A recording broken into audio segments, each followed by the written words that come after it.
शुरू खुदाए जुल जलाल के बाबरकत नाम से जो बड़ा गफूर रहीम है, और लाखों करोड़ों दुरूदो सलाम आकाए दो जहां हज़रत मोहम्मद सल्लल्लाहु अलैहि वसल्लम और उनकी आल पर। सच स्पेशल प्रोग्राम के साथ मैं हूं साजिद आवान। 6 सितंबर यौम दिफाए पाकिस्तान, आज के दिन की मुनासबत से मुझ समेत पाकिस्तान की जो बेशतर आबादी है, उन्होंने 6 सितंबर 1965 को होने वाली जंग के अंदर पाकिस्तानी जांबाजों की जुर्रत, शुजात और बहादुरी के किस्से जो हैं वो या तो अपने बुजुर्गों से सुन रखे हैं या किताबों में पढ़ रखे हैं। मगर इस साल 6 सितंबर 2025 को एक नई तारीख रकम हो चुकी है। 6 मई 2025 से 11 मई 2025 तक होने वाले मार्का हक ऑपरेशन बुनियानुल मरसूस में पाकिस्तान के छोटे बड़े बुजुर्ग जवान बल्कि दुनिया में बसने वाले तमाम लोगों ने अपनी आंखों से देख लिया कि अफवाज पाकिस्तान के इन जरी जवानों ने कैसे इस अर्ज़े पाक की सरहदों का दिफा किया और कैसे दुश्मन को धूल चटवाई। आज 6 सितंबर यौम दिफाए पाकिस्तान हम मनाएंगे सियालकोट सेक्टर के उन गाजियों के साथ, उन हीरोज़ के साथ जिन्होंने 6 मई 2025 से शुरू होने वाले मार्का हक के अंदर अपने सीनों को सीसा पिलाई दीवार की तरह दुश्मन के सामने रखा और दुश्मन को एक जिल्लत अमेज शिकस्त से दोचार किया। नाज़रीन, हम लोग सियालकोट गैरिजन में पहुंच चुके हैं। सबसे पहले हम चलेंगे यादगारे शुहदा पर, उसके बाद जो है अगले मोर्चों की जानिब हम जाएंगे और आपको मिलवाएंगे अफवाज पाकिस्तान के उन गाजियों के साथ, उन हीरोज़ के साथ।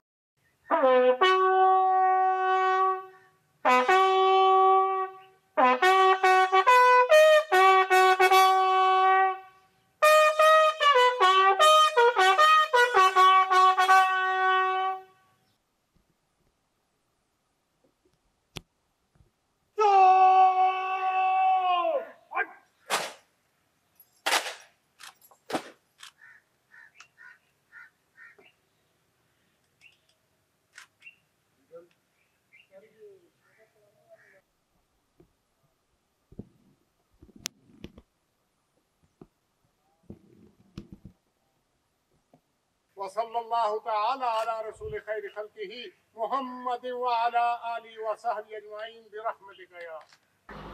नाजरीन, मेरे लिए, मेरी टीम के लिए और आप सब जो ये प्रोग्राम देख रहे हैं, इनके लिए बहुत बड़े एजाज़ की बात है कि आज हमारे साथ major general Mohammad Imran Khan Babar, general officer commanding Sialkot, हमारे साथ मौजूद हैं। हम इनसे बात करेंगे। अस्सलाम वालेकुम सर। अस्सलाम वालेकुम। कैसे हैं सर? जी अल्हम्दुलिल्लाह। अच्छा सर, सबसे पहले मैं अपनी जानिब से, सच टीवी की जानिब से, बल्कि पूरी पाकिस्तानी कौम और उम्मत मुस्लिमा के जानिब से इस मार्का हक के अंदर शानदार और पुरवकार फतह पर आपको दिल से मुबारकबाद पेश करता हूँ और उम्मत मुस्लिमा की जानिब से आपको सैल्यूट पेश करता हूँ। सर ये सैल्यूट जो है पूरी पाक अफवाज के लिए और पाकिस्तान की अवाम के लिए। सबसे पहले सर हमें बताइएगा कि ये जो सियालकोट सेक्टर है, इसकी तारीखी, जोग्राफियाई और जंगी एतबार से सर क्या अहमियत है? सियालकोट सेक्टर जी स्ट्रेटेजिकली वाइटल है पाकिस्तान के लिए, पाकिस्तान आर्मी के लिए, क्योंकि it acts like a key gateway to Indian illegally occupied Jammu and Kashmir. इसके साथ साथ ये की मिलिट्री ऑब्जेक्टिव है, बिकॉज़ ये भी एक गेटवे के तौर पे काम करता है हमारे सेंट्रल पंजाब की तरफ इंडियन आर्म फोर्सेस के आने के लिए, जो कि पाकिस्तान का हार्टलैंड है पॉपुलेशन का, इकॉनमी का और मिलिट्री इंफ्रास्ट्रक्चर का। इस इलाके की और पूरे सियालकोट सेक्टर की हिस्टोरिकल रेलेवेंस है, बिकॉज़ ये प्राइमरी मिलिट्री थिएटर था 1965 की जंग में, और सिग्निफिकेंट बैटल्स जो हैं वो 1971 की भी वो इस इलाके में लड़ी गई हैं, और यहाँ के लोगों ने अपनी मुसल्लह अफवाज के साथ वो खड़े रहे और उनके साथ मदद की और अपनी ब्रेवरी, बहादुरी के साथ वो लड़े, और जिसकी वजह से इस शहर को हिलाल इस्तक़लाल से भी नवाजा गया, जो कि क्रिसेंट ऑफ इंडिपेंडेंस है। उसके साथ साथ जो हिस्टोरिकल रेलेवेंस है, सियालकोट सेक्टर और सियालकोट शहर, ये शहर ख़ुद बहुत स्ट्रेटजिकली पोजीशनड है। ये वर्किंग बाउंड्री के एडजेसेंट ये अलाइन करता है अपने आप को, और बिल्कुल इसके अक्रॉस जो है जम्मू शहर है। इस वजह से इसकी जो सिग्निफिकेंस है वो हर हिसाब से बढ़ जाती है। और वर्किंग बाउंड्री यहाँ से बिल्कुल नज़दीक है, इस वजह से जो हमारा पूरी ऑपरेशनल प्रिपेयर्डनेस है, हमारी तैयारी है, हमारे डिफेंस है, उसके ऊपर हम कंप्रोमाइज़ किसी सूरत भी नहीं कर सकते। दूसरा इसके अलावा ये है कि हिंदुस्तान और पाकिस्तान की जो वॉर्स हैं उसका जो प्राइम डिफरेंस है वो हमें अंडरस्टैंड करने की ज़रूरत है कि इंडियन आर्म फोर्सेस हमेशा वॉर ऑफ इंटरेस्ट लड़ती हैं, वो अपने इंसेंटिव्स के लिए, अपने स्ट्रैट इंटरेस्ट के लिए लड़ती हैं। लेकिन जो हम हैं, पाकिस्तान है, पाकिस्तान आर्म फोर्सेस हैं, पाकिस्तान की आवाम है, वो हमेशा वॉर ऑफ सर्वाइवल लड़ती है। हम अपनी, we are smaller nation, smaller country, हम अपनी वॉर ऑफ सर्वाइवल लड़ते हैं, जिसके अंदर जो हम कहते हैं ना कि 1 इंच भी हम किसी सूरत में नहीं दे सकते, वो प्रैक्टिकली अप्लाई होता है सियालकोट सेक्टर के अंदर कि यहाँ पे लॉस ऑफ स्पेस जो है वो नॉन निगोशिएबल है। हम निगोशिएट कर ही नहीं सकते स्पेस का लॉस यहाँ पे, और हम अपना सब कुछ, all resource, our blood, flesh, everything we will put into defend this sector. उसके साथ साथ ये है कि आप देखें, ये जो अभी पहलगाम का जो इंसिडेंट हुआ, ये फॉल्स फ्लैग ऑपरेशन था जो इंडिया ने खुद किया, और उसकी बुनियाद के ऊपर जो ऑपरेशन सिंदूर उन्होंने लॉन्च किया वो एक फैब्रिकेटेड सिटी कंस्ट्रक्ट के अंदर लॉन्च किया पाकिस्तान के अगेंस्ट। जबकि उसके रिस्पॉन्स में हमने अपना ऑपरेशन बुनियाद मरसूस और मार्का हक लॉन्च किया, जिसमें हमारी सारी मुसल्लह फ़ौज और पाकिस्तान की आवाम साथ खड़ी हुई। क्योंकि जंगें सिर्फ मुसल्लह फ़ौज नहीं लड़ती, जंगें कौमें लड़ती हैं, और हमारी कौम हमारे साथ खड़ी हुई थी इस ऑपरेशन बुनियाद मरसूस के अंदर, जो कि एक रिटेलिएटरी रिस्पांस था अगेंस्ट इंडियन एग्रेशन। और हम लोग, हमारी टॉप मिलिट्री लीडरशिप से लेके लास्ट सोल्जर तक, और हमारी आवाम, there was unity of command, there was singleness of purpose, and we knew it what we are up to, what we have to do, what we will be doing in future also. अभी अगर इन्होंने जो यहाँ पे मार खाई है, इनका बहुत ज़्यादा हमने नुकसान सियालकोट सेक्टर के अंदर पहुँचाया है इंडियन आर्मी का, और जो कि पॉसिबल हुआ है हमारी जो अपनी रेजिलियंस थी, हमारी कमिटमेंट थी, हमारी डेडिकेशन थी। बिकॉज सियालकोट सेक्टर जो है ना, ये सिंबलाइज करता है नेशनल प्राइड को। हमारी जो वॉर हिस्ट्री है, हमारी जो मिलिट्री लोर है, उसके अंदर सियालकोट हमेशा से रहा है। हम कमेमोरेट करते हैं हमारी इस वॉर हिस्ट्री को। तो ये जो भी वॉर हिस्ट्री सेक्टर की लिखी गई है, इसने नेशनल प्राइड को और बढ़ा दिया है, हमारी रेजिलियंस को, हमारी कमिटमेंट को और बढ़ा दिया है। इंशाल्लाह अगर ये दोबारा इस तरीके से they try to play with us, they are most welcome, we are ready. और हम जो है ना, एक joint, integrated, calibrated, optimised, technologically enabled, ready and armed force के साथ हम इनको रिस्पॉन्स करेंगे, जो कि प्रोपोर्शनेट भी होगा, जो कि कंपैटिबल भी होगा, जो कि बेफिटिंग भी होगा और इंटेंस भी होगा। और ये इतना ज़्यादा होगा, I can tell you, we are absolutely clear कि हमने क्या करना है। Our response is going to be 10 times more than what we did last time. और इंशाल्लाह हम अपने मुल्क के एक एक चप्पे का दिफा करेंगे। हमारे लिए जो टेरिटोरियल इंटेग्रिटी है, द स्टेट ऑफ पाकिस्तान, वो हमारे लिए पैरामाउंट है। उसके ऊपर किसी किस्म का हम कम्प्रोमाइज़ नहीं होने देंगे और ना होगा इंशाल्लाह। हम अपनी जो मिलिट्री लीडरशिप के साथ सारे हमारी मुसल्लह फ़ौज और हमारी अवाम खड़ी है, और इंशाल्लाह we will fight them out. साथ साथ अभी ये है कि since they can not fight us, they can not out fight us even, so what they are doing is the Indians, वो अभी स्ट्रेटजी ऑफ वायलेंट गाइल को अडॉप्ट कर रहे हैं। उन्होंने टेररिज्म हमारे मुल्क के अंदर बढ़ा दिया है। जब से ये ऑपरेशन सिंदूर के ऊपर सो कॉल्ड पॉज है, बट इनडायरेक्ट तरीके से वो खैबर पख्तूनख्वा सूबे के अंदर और बलूचिस्तान सूबे के अंदर उन्होंने दहशतगर्दी को हवा दी हुई है। क्योंकि वो डायरेक्टली अभी हमारे साथ लड़ नहीं सकते, इनडायरेक्ट तरीके से हमारे साथ लड़ाई शुरू कर दी हुई उन्होंने, उनको भी हम निपट लेंगे। फितनाल ख्वारिज हो, फितनाल हिंदुस्तान हो, their days are also numbered. This is a commitment, और हमारी पूरी कौम तैयार खड़ी हुई है इस लड़ाई के अंदर, which is long drawn battle, but will continue to do so. और इंशाल्लाह अल्लाह ताला हमारी मदद करेगा। मैं इसके साथ साथ ये आपको बताऊं कि जो पाकिस्तान की आवाम है, उनके अंदर हमारा ब्लड स्पेशल है, जिसके अंदर करेज, वेलर, कमिटमेंट, डेडिकेशन और सबसे बड़ा ईमान। और ख़ास तौर पे मैं सियालकोट सेक्टर के लोगों की बात करना चाह रहा हूँ कि ये लोग स्पेशल लोग हैं।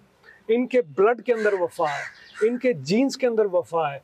इनके जो फोर फादर्स थे वो भी हमेशा पाकिस्तान के साथ खड़े रहे, पिछली जंगों के साथ। इस जंग के अंदर भी हमेशा मुसल्लह अफवाज के साथ खड़े रहे और इंशाल्लाह आगे भी खड़े रहेंगे। Our salute to the people of Pakistan, our special salute to the people of Sialkot. और मैं साथ साथ ये भी हाईलाइट करूँ, हमारी तीनों मुसल्लह अफवाज ने लड़ाई तो की, लेकिन साथ साथ जो हमारी सिविल एडमिनिस्ट्रेशन है, चाहे हमारे कमिश्नर्स थे, डिप्टी कमिश्नर्स थे, हमारे पुलिस ऑफिशल्स थे, हमारे रेंजर्स थे, हमारी FC, everyone was part of this war and they stood by with each other and we fought valiantly and we became victorious, alhamdulillah। अच्छा सर, मुझे बताइएगा, ये सर यहाँ पे एक डैगर लगा हुआ है बहुत ज़बरदस्त किस्म का, सर इसकी कोई तारीख बताइएगा।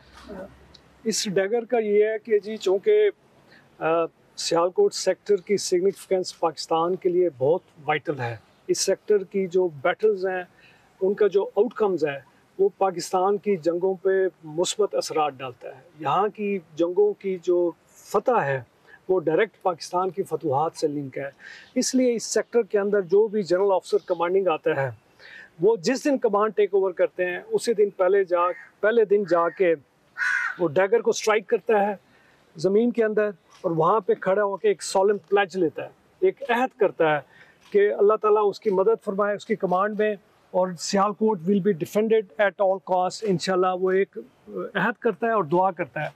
जब हम कहते हैं at all cost Sialkot will be defended, तो GOC की जो अपनी लाइफ है, that is the minimal cost in this all cost. बाकी कॉस्ट तो है ही है, लेकिन उसकी अपनी ज़िंदगी है, सबसे छोटी कॉस्ट है वो विच ही इज़ रेडी टू पे एंड टू ले his life. So that is the reason of this dagger, उसको प्लेस किया जाता है और अहद लिया जाता है। और सर हमारे नाजरीन जो है बहुत ज़्यादा इस बात के ऊपर जो है वो होंगे, वो जानना चाहेंगे कि सर ये 6 मई 2025 से लेकर 11 मई 2025 तक जो मार्का हक ऑपरेशन बुनियादुल मरसूस हुआ, उसमें सर इस सेक्टर के अंदर क्या हुआ, सर कैसे हुआ, मेरे समेत हमारे नाजरीन जो है वो इस बात को ज़रूर जानना चाहेंगे। चूँकि जी सियालकोट सेक्टर, जो मैंने पहले भी अर्ज़ किया कि ये प्राइमरी मिलिट्री थिएटर हमेशा से रहा है जंगों का, बिकॉज़ इसकी क्लोज प्रॉक्सिमिटी है Indian illegally occupied Jammu and Kashmir के साथ। तो हमारी जो यहाँ पे तैयारी है, ऑपरेशनल प्रिपेयर्डनेस हो, कॉम्बैट वर्दीनेस हो, हमारी जो ट्रूप्स का मोरल हो एंड हमारी विल टू फाइट है, वो फ्रॉम डे 1 होती है इस सेक्टर के अंदर। जो ही कोई ऑफिसर, कोई जवान, कोई JCO यहाँ पे पोस्ट होता है, वो बिल्कुल उसको एब्सोल्यूट क्लैरिटी के साथ वो हम यहाँ पे तैयारी करते हैं। तो यहाँ पे जब से हम लोग यहाँ पे थे, हम शुरू से अपनी डिफेंसेस को बेहतर कर रहे थे। हम अपनी जो टेक्नोलॉजी को जो हम ऐड कर सकते थे अपनी कॉम्बैट वर्दीनेस और प्रिपेयर्डनेस के अंदर, वो हमने की। अपनी ट्रेनिंग को टॉप ऑफ द लाइन किया और ये ऐसे लगता था दैट इट वाज प्री ऑर्डेंड कि हमारी जो तैयारी थी वो सारी उस डायरेक्शन पे जा रही थी। ऐसे लगता था कि समथिंग इज़ कमिंग, एक इंट्यूटिव इंस्टिंक्ट थी कि कुछ होगा। तो उस हिसाब से वी वर फुली रेडी। जब ये Pahalgam false flag operation India ने लॉन्च किया तो वी वर क्लियर कि ये आगे क्या करेंगे। तो उस हिसाब से हमारी जो तैयारी थी वो पहलगाम इंसिडेंट से पहले 100% थी। उसके बाद तो बिल्कुल हमने रेडी हो गए थे जब पहलगाम इंसिडेंट हुआ था और पूरे डिफेंसेस हमारे चार्ज अप थे। हमारी हर चीज़ from the strategic point of view, from the operational point of view and from the tactical and logistical point of view, हर चीज़ हमारी तैयार थी। और जो कुछ हुआ इस दौरान, सिर्फ ये नहीं है कि उन्होंने मिसाइल लॉन्च किए क्रॉस पाकिस्तान, हमारी एयरफोर्स ने रिस्पॉन्ड किया, हमारी नेवी तैयार थी, हमारी आर्मी ने बिल्कुल 100% रिस्पॉन्ड किया। और जो बैटल्स ऑन ग्राउंड यहाँ पे होती रही वो बहुत इंटेंस बैटल्स हुई हैं।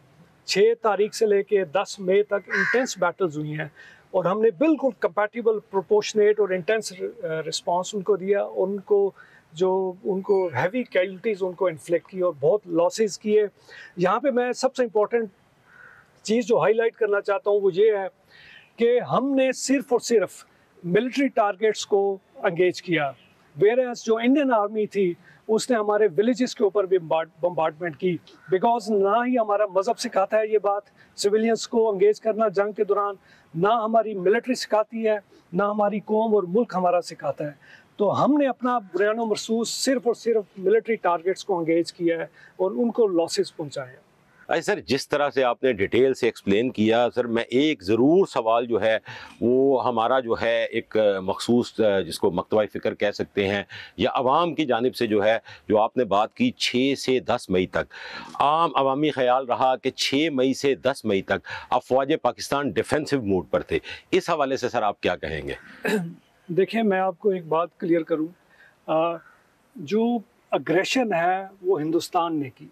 हमारा पूरा हक था कि हम रिटेलिएट करते और रिटेलिएट इस तरीके से करते ताकि उनको सबक पूरा मिलता। हम किसी सूरत भी डिफेंसिव मोड में नहीं रहे। हमने, चाहे एयरफोर्स ने रिस्पांस किया, चाहे पाकिस्तान आर्मी ने रिस्पांस किया, हर हिसाब से हमने नॉच अबव रिस्पांस दिया है। किसी सूरत ना हमारी मिलिट्री लीडरशिप के माइंड में कोई डाउट था, ना हमारे किसी ऑफिसर के, ना किसी सोल्जर के माइंड में। Singleness of purpose, unity of command के साथ वी वर ऑल आउट, और हमने किसी किस्म से डिफेंसिव माइंडसेट से रिस्पॉन्ड नहीं किया। हमारा माइंडसेट बिल्कुल क्लियर था कि हमने क्या करना है और क्या इंशाल्लाह हम आगे करेंगे, ये भी हमें क्लियर है, और अगर वो दोबारा करते हैं दे विल हैव इट। अच्छा सर, एक सर सवाल आपसे करूंगा कि सर अमूमी तौर पे ये अक्सर जो लोग हैं वो कहते नज़र आते हैं कि जो जनरल ऑफिसर कमांडिंग्स होते हैं या जनरल रैंक के जो हमारे ऑफिसर्स हैं वो छावनी के अंदर बैठकर जो है वो सिर्फ कमांड करते हैं, ऑन ग्राउंड जो है वो सर नहीं निकलते। सर इस हवाले से थोड़ा सा हमारी आवाम को लाजमी बताइएगा सर। देखिए, हमारी आवाम जो है ना वो बिल्कुल जानती है अपने पाक फ़ौज के ऑफिसर्स को, पाक फ़ौज के जवानों को। ऑफिसर चाहे जनरल हो तो चाहे किसी भी रैंक का हो, हमारे ऑफिसर्स ने भी शहादतें दी हैं हर रैंक में, सेकंड लेफ्टिनेंट से ले के जनरल ऑफिसर्स तक सब ने शहादतें दी हैं। और इसके बावजूद भी ये जो मिसअंडरस्टैंडिंग है ये आवाम के अंदर नहीं है। ये शायद कुछ बहुत कुछ लोग होंगे थोड़े से जिनके जहन में ऐसी मिसअंडरस्टैंडिंग है, जबकि रियलिटीज़ इस तरह नहीं है।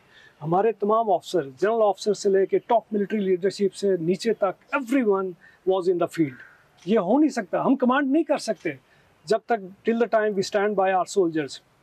आई can not command, so I was in front with my own soldiers, with my officers. There's no possibility that I was in the camp. It cannot happen. It will never happen.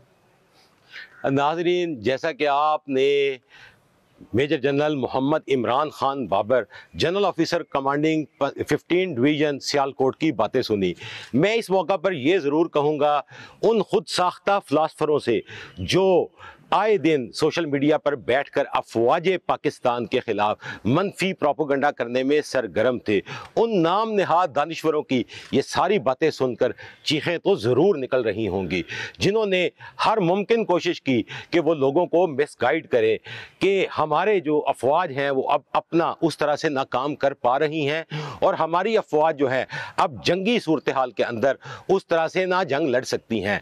लेकिन 6 मई 2025 से 11 मई 2025 तक होने वाले मार्का हक operation बुनियानुल मरसूस के अंदर पाकिस्तान की आवाम ने बल्कि पूरी दुनिया के लोगों ने यह देखा कि अफवाज पाकिस्तान ने किस तरह से इस अर्ज़ पाक की सरहदों का दिफा किया, और जब यहाँ से एक कारी ज़रब लगाई गई तो दुनिया ने यह भी देखा कि दुश्मन किस तरह पूरी दुनिया के जो सरबराहान हैं उनके पाँव में गिरकर सीज़ फायर के लिए दुहाइयाँ देता नज़र आया, कहता नज़र आया कि किसी तरीके से ये जंग रुकवा दो, अदरवाइज़ हम लोग तबाह बर्बाद हो जाएंगे।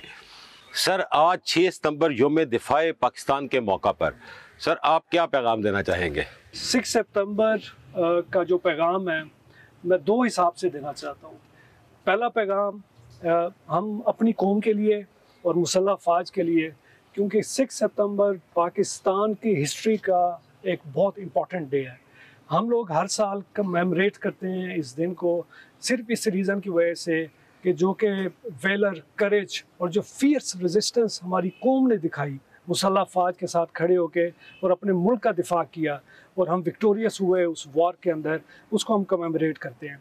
और मैं रीअश्योर करना चाह रहा हूँ इसी बात को इस 6 सितंबर को लेके कि इंशाअल्लाह अल्लाह ताला की मदद से और अपनी आवाम के साथ मुसल्लह फ़ौज मुकम्मल तौर पे तैयार हैं और हम इसकी टेरिटोरियल इंटेग्रिटी और सॉवरेनिटी के ऊपर किसी किस्म का हर्ज नहीं आने देंगे, और जो कुछ भी है हमारा तन मन धन everything we will lay in the defence of Pakistan.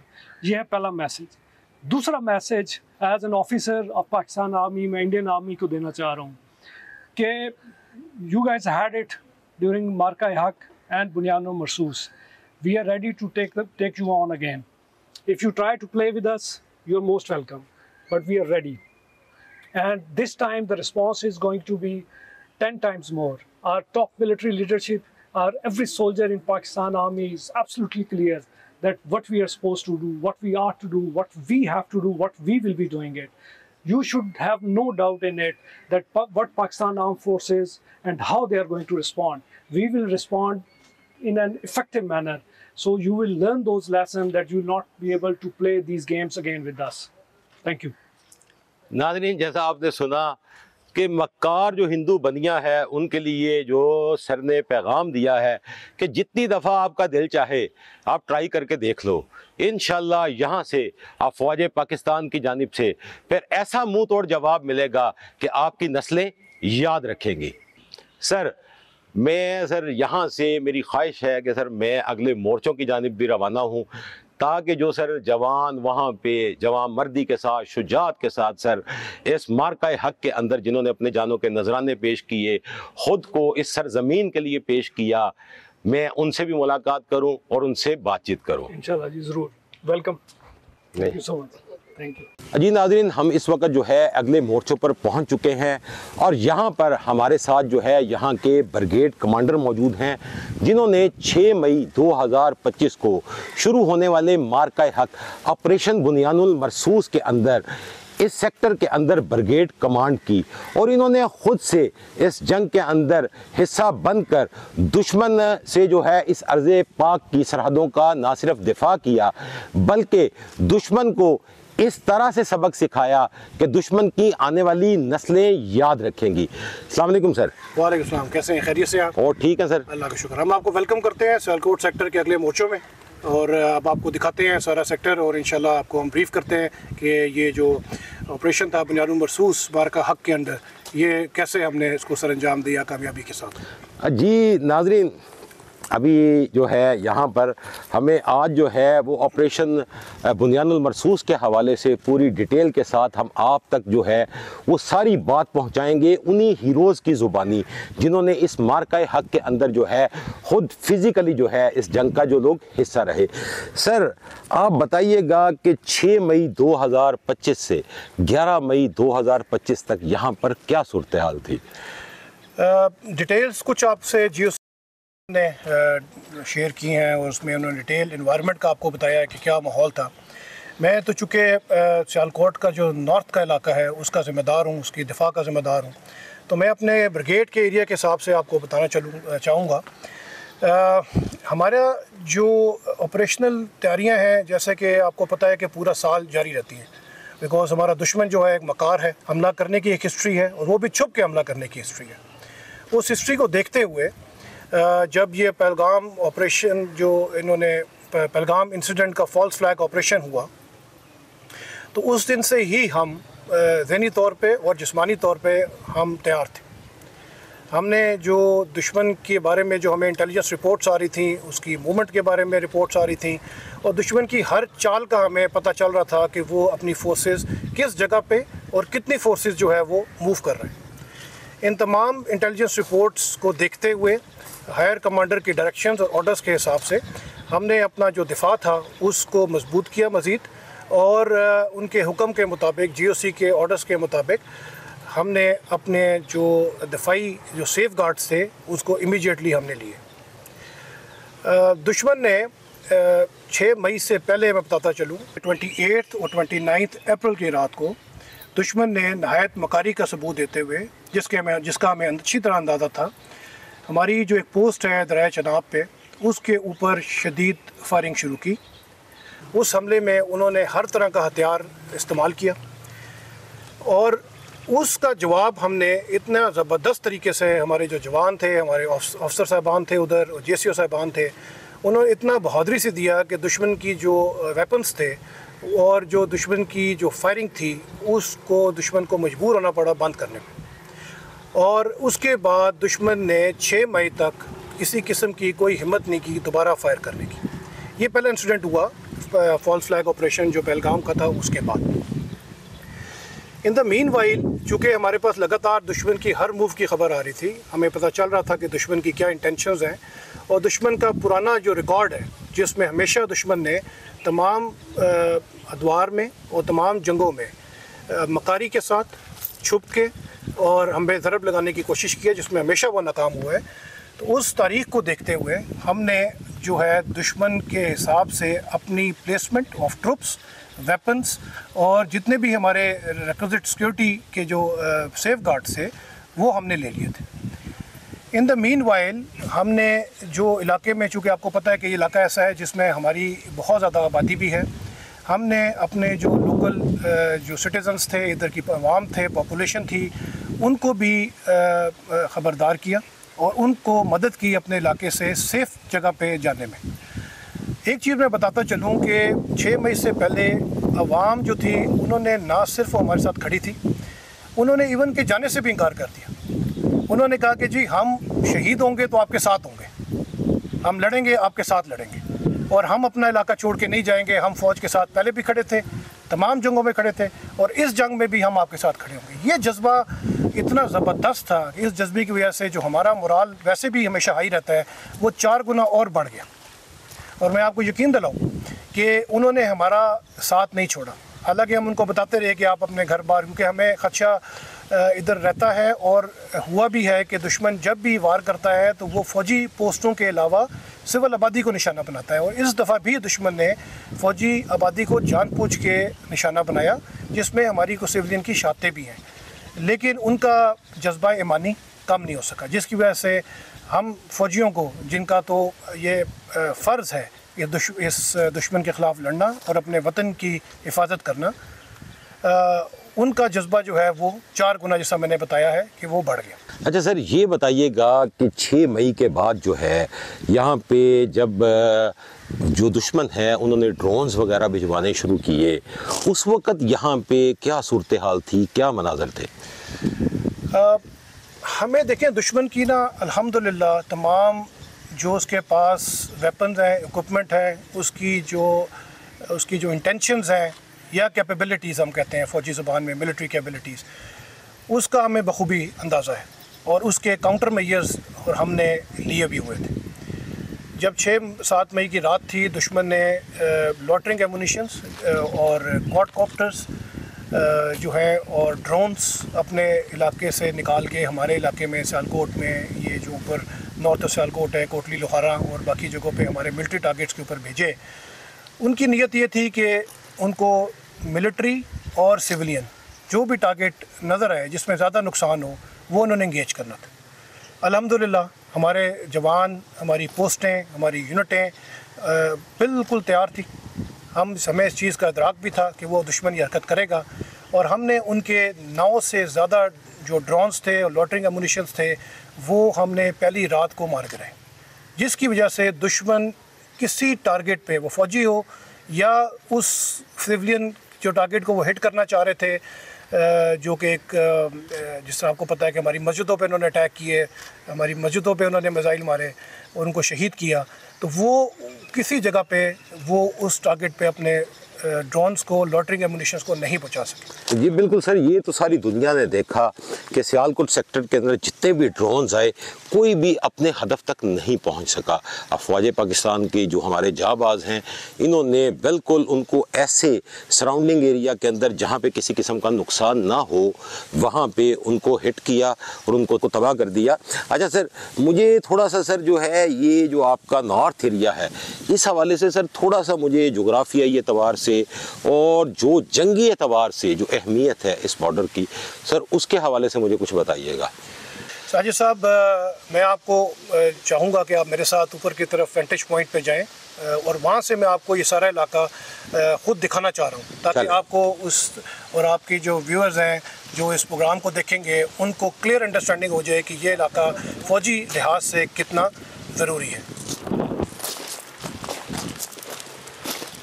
भाई साहब, अगर आप सामने देखें अपने, तो आप राइट साइड पे जो मेरी छड़ी पॉइंट कर रही है, ये आपको एक पहाड़ नज़र आ रहा होगा। इसको हम कहते हैं परमंदर रेंज।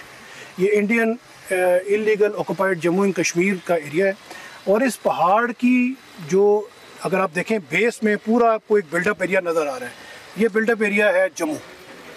वहाँ से अगर आप लेफ़्ट टर्न करें तो ये सारा का सारा परमंदर रेंज जाती है, और सामने की तरफ अगर आप देखें ये जो मस्जिद है, मस्जिद के मीनार से पीछे, तो ये एरिया तकरीबन आता है अखनूर का एरिया। तो जम्मू और अखनूर का एरिया जो है दुश्मन के हिसाब से बहुत इंपॉर्टेंट है।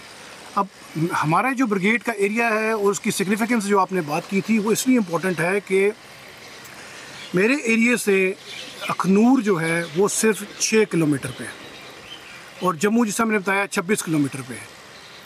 तो और मेरा जो एरिया है वो 3 साइड से दुश्मन से घिरा हुआ है। एक तरफ उसका चनाब है रिवर, और बाकी साइडों पे जो है वो दुश्मन बैठा हुआ है। अगर आप सामने देखें तो आपको ये सारी आबादी नज़र आएगी, और ये आबादी में ये तो करीब वाली तो हमारी आबादी है। इसके थोड़ा सा आगे जाएंगे तो ये जो है ना, इस पर वर्किंग बाउंड्री है, और उसके पीछे जो है कश्मीर के जो illegal occupied Indian occupied Kashmir है, इलीगल इंडियन ऑक्यूपाइड कश्मीर के जो गांव हैं वो इस जगह पे उनके जो लोग हैं वो रहते हैं। अब जब ये 6 मई का जब इंसिडेंट हुआ तो उसमें हमें जो सीनियर ऑफिसर्स की तरफ से जो इंस्ट्रक्शंस थी कि दुश्मन का जवाब आपने ऐसे देना है कि जिसमें क्रॉस जो ये वर्किंग बाउंड्री है किसी किस्म का सिविलियन टारगेट इंगेज ना हो। बिकॉज ये बात आपको जनरल साहब ने भी बताई है, और ये हमारी फ़ौज का बेसिक कुलिया है कि हम लड़ाई जो है वो दुश्मन के साथ करते हैं, हम अवाम या सिविलियन के साथ नहीं करते।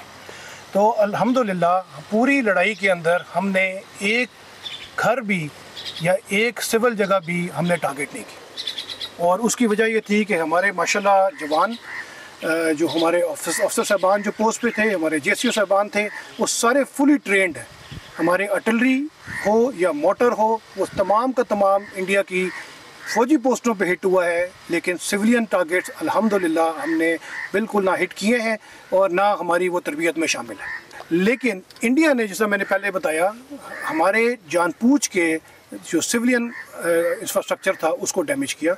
हमारी मस्जिदों पे उन्होंने आर्टिलरी राउंड्स दागे, जिसकी वजह से वो उनको शहीद भी हुई, और हमारे सिविलियन जो हैं उनके घरों के ऊपर उन्होंने बमबारी की, जिसकी वजह से उनकी शहादतें भी हुई। सर बताइएगा कि जब 9 और 10 मई की रात को दुश्मन ने दोबारा जो है इस सेक्टर पर हमला किया तो उसके बाद यहाँ पे क्या सूरत हाल थी? दुश्मन ने हमारे तमाम जो दोनों सेक्टर मेरे अंडर कमांड है उसमें तमाम पोस्टों को इंगेज करना शुरू किया। एक पोस्ट जो हमारी बहुत इंपॉर्टेंट पोस्ट है और दरियाए चनाब के अंदर है, उस पर दुश्मन ने 40 से 50 बख्तर शिकन मिसाइल, आर्टिलरी और मोटर और स्मॉल आर्म्स और हैवी आर्म्स का शदीद फायर शुरू किया। वो उस पोस्ट को आर्टिलरी और ये शदीद फायरिंग कर से वो तबाह करना चाह रहे थे, और उसके बाद उनका प्लान था कि इसके ऊपर हम कब्ज़ा कर लें। अल्हम्दुलिल्लाह हमारे जो अफसर साहबान थे और उधर जो जवान थे, उन्होंने 18 से 20 घंटे उस पोस्ट के ऊपर दुश्मन की 5 पोस्टें जो उसके सामने थी उनसे वो लड़ाई करते रहे। इस दौरान हमारा अफसर ज़ख्मी भी हुआ, हमारे 4 जवान भी ज़ख्मी हुए, लेकिन उसी फायर में हमने उनको पोस्ट से इवैक्यूएट किया और उनकी जगह हमने नए ऑफिसर और जो हमारे जवान थे वो पोस्ट पे पहुँचाए। और दुश्मन को फिर हमने, अगर दुश्मन ने 1 गोली फायर की, हमने उसके जवाब में 4 गोलियां फायर की, और इतना नॉच अबव रिस्पांस दुश्मन को दिया हमने कि दुश्मन के जो हथियार थे वो खामोश हो गए। अगले दिन सुबह यानी 9 मई की सुबह को हमने दुश्मन को, जो हमारा एक प्लान होता है पनिशमेंट प्लान, उसके तहत आर्टिलरी के साथ इंगेज करना शुरू किया, और दुश्मन की हमने ओवरऑल 15 पोस्टें तबाह कर दी। और आपको हम दिखाएंगे इंशाल्लाह, विजुअल्स भी आप अपने नाज़रीन को दिखाएंगे, जिसमें उनकी पोस्टों से शोले, जो आग के शोले हैं वो भड़कते हुए नज़र आ रहे हैं, और दुश्मन वो पोस्टें छोड़ के भागे हैं, उसकी भी हमारे पास विजुअल है। और दुश्मन जो है उसके बाद जो वो फायर या हमला करके हमारी पोस्ट पे कब्ज़ा करना चाह रहा था, वो सारे मंसूबे दुश्मन के हमने खाक में मिला दिए। ये हमारे जवानों की बेलौस बहादुरी और जो जवानों की हिम्मत है, जवानों का मुल्क से जज्बा है, उनका जो ईमान की ताकत है, और सबसे ज़्यादा जहाद और शहादत का जो उनका जो शौक़ है, ये उसी की बदौलत था कि वो एक दुश्मन की मकारी, दुश्मन के अददी बर्तरी से मरूब नहीं हुए। उन्होंने एक इंच का जो अपनी पोस्ट थी, अपनी जगह थी, उसका दिफा किया, और दुश्मन पे इतना ज़बरदस्त और कारगर फायर किया कि दुश्मन की जो गनें थी और दुश्मन का जो हथियार थे वो उसको खामोश करवाया और दुश्मन को मजबूर किया कि वो अपनी जगह पोस्ट से रीलोकेट करके पीछे वाली पोस्टों पे चला जाए। तो ये अल्हम्दुलिल्लाह हमने दुश्मन को एक नेशनल लेवल पे भी और टैक्टिकल एंड ऑपरेशनल लेवल पे भी पूरी तरीके से शिकस्त दी। अजी नाजरीन, जैसा कि अभी आप ब्रिगेड कमांडर की बात सुन रहे थे और इसके अंदर जो है जो हमारे अफवाज पाकिस्तान के जो जवान हैं उनका जो जज्बा ईमानी है, जो उनके अंदर इस वतन की हिफाजत का जज्बा है, वो हर बात आप तक पहुंची।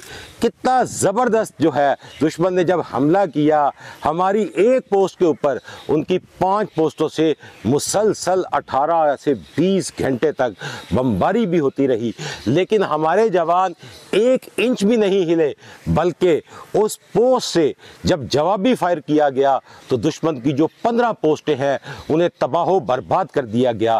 पूरी दुनिया ने उन पोस्टों से आग के शोले उठते हुए देखे, दुश्मन को भागते हुए देखा। अभी नाज़रीन, हम यहाँ से अगली जो पोस्ट है जहाँ पर जो जवान शहीद हुए, और आपको सबसे मज़े की बात बताऊं कि जो जवान इस मार्का हक के अंदर ज़ख्मी हुए, कुछ अर्सा के अंदर दोबारा से अपने आप में फ़िट होकर, सेहत याब होकर आज दोबारा उसी पोस्ट पर जो है वो अपने फ़राइज़ सरअंजाम दे रहे हैं। सर, 6 सितंबर यौम दिफ़ा पाकिस्तान जो है, इस मौका के ऊपर आप दुश्मन को क्या पैगाम देना चाहेंगे? मैं दुश्मन को इस मौके पे ये पैगाम देना चाहता हूँ कि हम दुश्मन के तमाम मकारियों को जानते हैं, कन्वेंशनल वॉरफेयर हो या non conventional warfare, contact warfare हो या नॉन कॉन्टैक्ट वॉरफेयर, हमारी तैयारियाँ मजबूत हैं और दुश्मन को अगर ज़रूरत पड़ी तो पहले से ज़्यादा करारा जवाब इंशाअल्लाह अज़ीज़ हम देंगे। अभी मैं आपको थैंक यू वेरी मच, मैं आपको अभी जो हमारे कमांडिंग ऑफिसर हैं उनके हवाले करता हूँ, वो इंशाल्लाह आपको आगे के मोर्चों का डिटेल बताएंगे और बाकी जो बातें हैं वो आपको एक्सप्लेन करेंगे। ले सर, शुक्रिया सर, थैंक यू। अस्सलाम वालेकुम जी, क्या हाल चाल है? ठीक हैं, खैरियत से हैं? बिल्कुल खैरियत से। आए जी, हमें आपको अगले मोर्चों की तरफ लेके चलते हैं। सर, जब मैं इस प्रोग्राम के लिए आज यहाँ पे आ रहा था, मैं वैसे ही बहुत ज़्यादा एक्साइटेड था, क्योंकि आज जो सर जो मार्का हक के जो रियल हीरोज़ हैं उनसे मेरी मुलाकात होनी थी। तो सर आज हम यहाँ पहुँचे हैं, आप थोड़ा सा सर मुझे यहाँ पे जो अगले मोर्चों पर आप किस तरह से अपनी जो है लाइफ गुजारते हैं, क्या रूटीन रहती है, हमें सबसे पहले थोड़ा सा ये बताइएगा। जी साजिद साहब, जैसा कि मैंने आपको बताया, इस मकार दुश्मन के लिए हम हमतन तैयार रहते हैं। कोई ऐसा वक्त नहीं होता कि हमारी तैयारी में कोई कमी बेशी आ सके।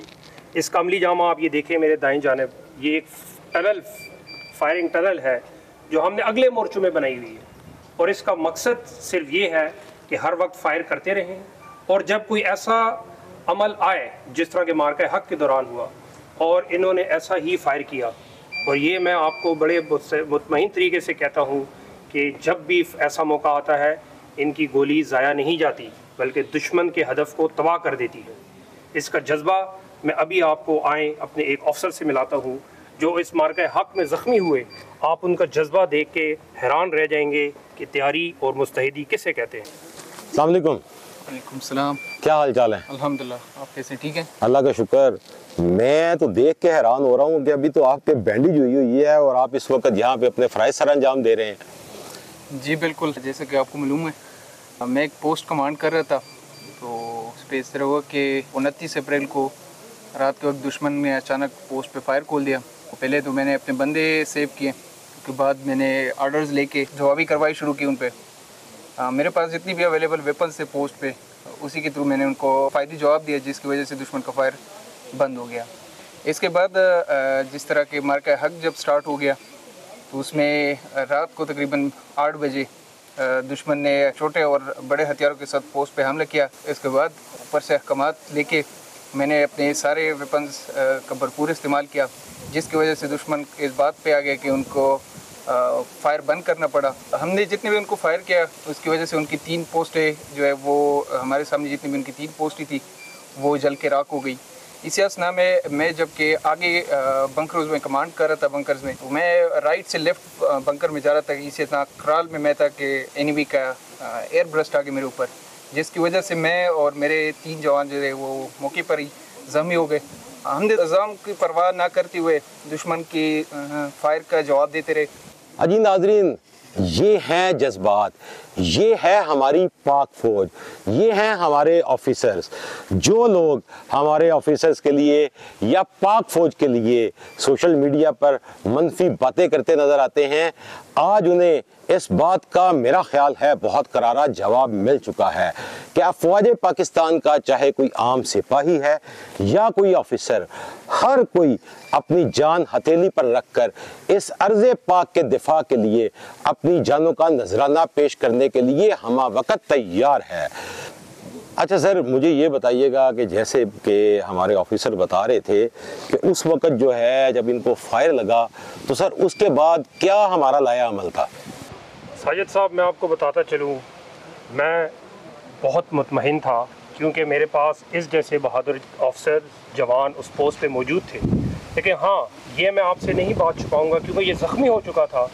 एज़ अ पल्टन कमांडर मेरी रिस्पॉन्सिबिलिटी थी कि मैं इसको जल्द अज जल्द, इसके सिवा 3 और जवान भी ज़ख्मी हुए, मेरा ये अहम था कि मैं इसको पीछे वापस लाऊं और एक नई कुमक के साथ, एक अफसर के साथ जो है ना आगे रीइंफोर्समेंट भिजवाऊँ।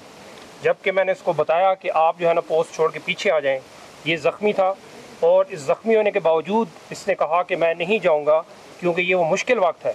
बट मैंने कहा नहीं बेटा, आपने हर सूरत पीछे जाना है, बिकॉज़ मुझे पता था कि खुदा ना खास्ता ये टाइम थोड़ा और ज़्यादा हो जाता तो हम कोई और नुकसान में चले जाते।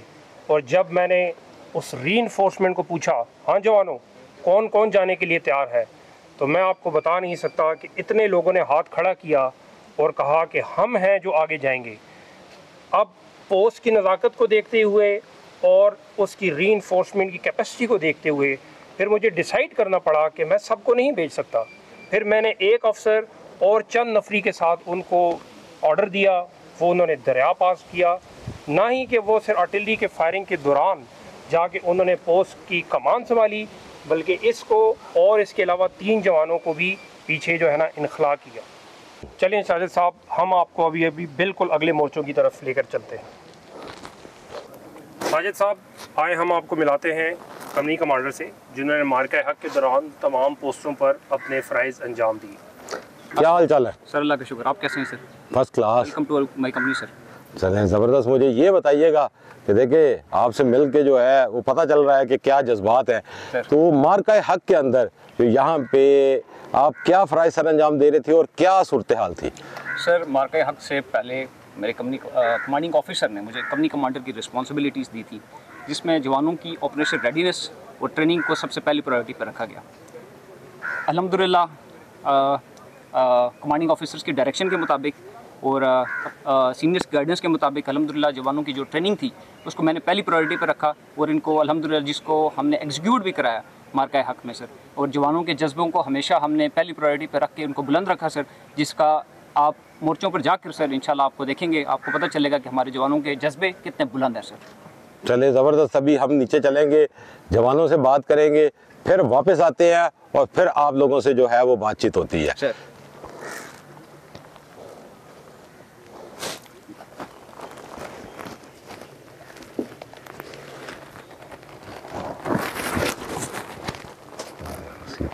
अस्सलाम वालेकुम। वालेकुम अस्सलाम। कैसे हैं? अल्लाह का शुक्र है। मोराल कैसा है? अफसर! ज़बरदस्त। तो ये बताएं कि 6 मई को जो मार्का हक हुआ उस दिन आपकी ड्यूटी किधर थी? इसी मोर्चे पर थी। तो फिर क्या मंजर था? दुश्मन की तरफ से जैसे ही पहली गोली निकली, मैंने अपनी LMG का ब्रेस्ट स्टार्ट कर दिया और उस टाइम तक मैंने फायर जारी रखा जब तक दुश्मन का मुंह बंद नहीं हुआ। जबरदस्त। और आइंदा भी इंशाल्लाह दुश्मन को ऐसा मौका नहीं दूंगा। जबरदस्त जबरदस्त। नहीं, यहाँ पे हमारे साथ जो है वो एक और भी जवान मौजूद हैं, इनसे भी बात करेंगे। अस्सलाम वालेकुम सर। कैसे हैं? ठीक ठाक सर। बताइएगा कि मार्का हक के अंदर आप किस पोजीशन पे थे? मैं इस पोस्ट का जिम्मेदारी संभाला हूँ सर। मेरे साथ जवान यहाँ के खड़े हैं सर और हम भरपूर उनको जवाब दे रहे हैं दुश्मन को। और इस वक्त जो है अभी मोराल कैसा है? अभी हाई है सर। तो दुश्मन को क्या कहना चाहोगे? दुश्मन को अभी सर मैं ये कहूँगा दोबारा ऐसे हरकत करे फिर मैं उसको जवाब दे दूंगा। चले, नहीं जनाब, शुक्रिया। अस्सलाम वालेकुम सर। अभी हमारे साथ इस पोस्ट पे जो है वो एक और जवान मौजूद हैं। अजी क्या हाल चाल है? ठीक ठाक सर। कैसी ड्यूटी दे रहे हैं? ड्यूटी सर ठीक ठाक दे रहे हैं और हमारी हर टाइम दुश्मन के ऊपर नजर और हरकत पर नजर है और जैसे ही दुश्मन कोई भी हरकत करेगा हम उसका भरपूर जवाब देंगे। वाह जबरदस्त।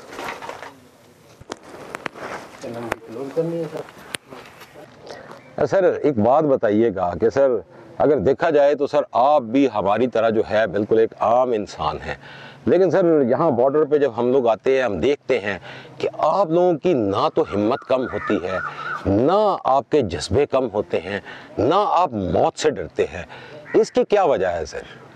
देखें जी, जब हम ये वर्दी पहन लेते हैं और उस वक्त जब ओत लेते हैं तो हम में एक नई रूह आ जाती है। ज़बरदस्त। अच्छा सर ये बताइएगा कि दुश्मन को आज 6 सितंबर के हवाले से क्या पैगाम देना चाहेंगे? मैं दुश्मन को ये पैगाम देना चाहता हूँ, हम खाकी वाले हैं, हम तुम्हें खाक में मिला के खाक में उड़ा देंगे।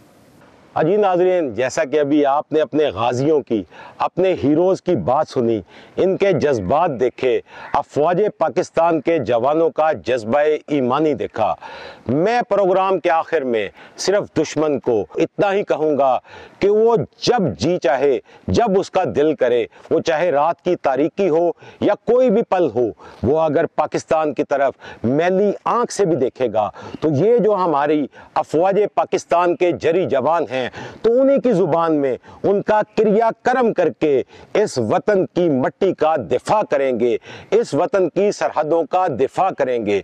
और अफवाज पाकिस्तान के लिए मैं सिर्फ इतना ही कहना चाहूँगा कि इनकी सादगी, इनकी आजिज़ी, इनकी उड़ान, मुख्तसर कहें तो इनकी हर अदा कमाल है। मुझे फ़ख्र है इनकी शुजात पे, मुझे इन पे नाज है, क्योंकि मेरी पाक फौज बेमिसाल है। पाकिस्तान, अफवाजे पाकिस्तान।